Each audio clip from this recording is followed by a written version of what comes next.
shaping the markets. With that, we welcome in Shana Sissel, founder and president at Banríon Capital Management. Thank you so much for being with us. Good to see you. Good to see you as well. It felt like another crazy week, right? I mean, we got in a slew of news. There's concern that even that the Fed might do 100 basis points, which now it's back to 75. But your thoughts? Well, it's more of the same. I feel like we've had these crazy weeks ongoing since the beginning of the year. I think we've had some positive economic data that came out. Retail sales was better than expected. Consumer sentiment slightly improved, still not great. So, you know, there's a lot of mixed messages happening. I think the average person on quote unquote Main Street feels like we're in a recession, but the economic data doesn't necessarily support that. We have a strong dollar, which is disinflationary here in the US. So the Fed is in an interesting position. They're still having to catch up. They clearly made a policy mistake by not starting the tightening cycle earlier. Should have probably started it a year ago when we started to see inflation tick up in a meaningful way. But I think this is just more of the same. We're going to continue to see these types of volatile markets that's really being driven by the headline news.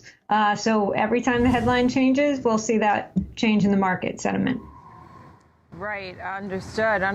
So you're cautiously optimistic now going forward. So what are you telling investors at this point? Because the second half, I already saw some of the folks are bringing down their year-end targets. There's talk about recession into 2023, but there is opportunity at the same time, isn't there? There is.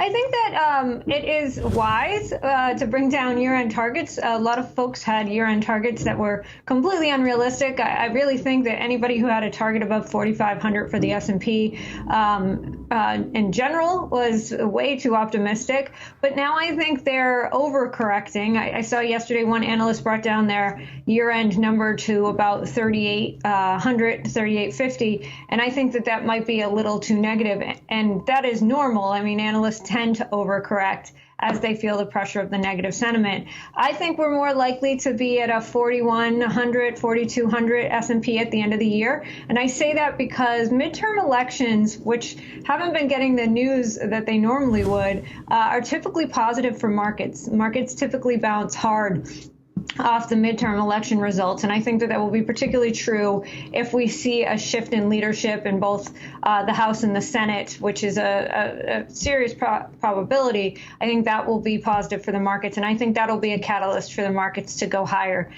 in the fourth quarter to end the year. Yeah, because you said the 4,500 year-end targets are probably unrealistic at this point. You do have some names that you like, and one is Occidental Petroleum, a name that Buffett and his team have taken great interest in. Tell me a little bit about why you think this is a good pick now. I think it's trading at 5.5 times earnings, generating about $3 billion in cash flow. And of course, the fact that Berkshire Hathaway owns over 18% of the stock is typically a positive. In general, Warren Buffett tends to be correct on these things. And so I think looking at the energy names, this is a name that's particularly interesting to me right now. And I think that where it's trading at, the amount of free cash flow that it's generating, and the fact that it has such a large stake owned by Berkshire Hathaway is part of the story there.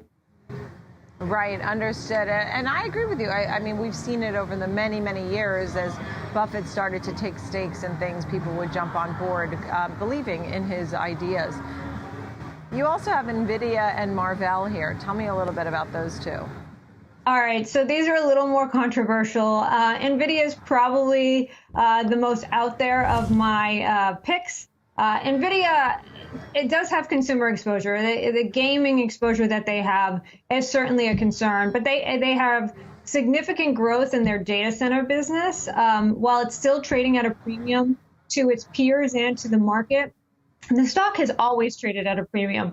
This is a stock that I've followed for years and years and years. It's one of the first stocks I ever bought in my career back in 2001. So it's a stock that I just have an innate feel for in terms of the direction. And so I like what they're doing. Their data center business is growing rapidly. They have a lot of exposure to AI, autonomous vehicles, all of the types of emerging trends that we are seeing. They're a leader in that space. So I like NVIDIA here, maybe not all in and look for further signs of weakness to continue to add to a position. But that's a stock I really like as a long-term holding. Marvell is a lot more insulated from consumer than NVIDIA.